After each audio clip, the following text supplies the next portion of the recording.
Tingginya dana yang diperoleh desa membuat kepala desa dan perangkatnya takut dalam mengelolanya sehingga berdampak pada kurangnya penyerapan dana desa secara maksimal. Menyikapi hal ini, aparatur desa diminta tidak takut terjebak korupsi selama pengelolaan dana desa dilakukan secara akuntabel dan transparan. Praktisi hukum Wayan Sudirta menjelaskan kesalahan atau ketidaksesuaian administrasi pengelolaan dana desa dapat terjadi karena ketidaktahuan. Namun selama tidak ada unsur kesengajaan merugikan negara, kesalahan ini tidak dapat dikategorikan korupsi.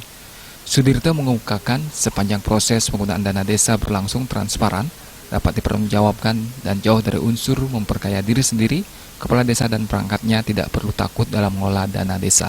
Bagi yang tidak menguasai teknis hukum bisa khawatir, bisa ragu-ragu.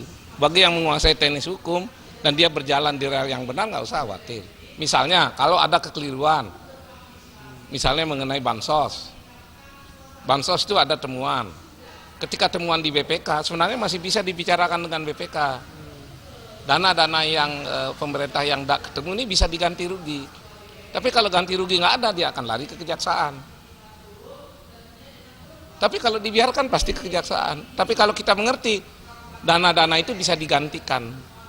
Agar pengelolaan dana desa terlaksana secara efisien dan akuntabel, Sudirta berpendapat pemerintah daerah maupun stakeholder terkait perlu melakukan pembinaan dan pendampingan aparatur desa dalam penyusunan rencana anggaran pendapatan dan belanja desa. Selain itu, kepala desa juga wajib mempublikasikannya untuk dicermati oleh masyarakat. Selain itu, disediakan akses bagi masyarakat untuk menyampaikan keluhan atau umpan balik atas penyusunan rencana anggaran pendapatan dan belanja desa. Halid Sidi dan Angga Ratana, Bali.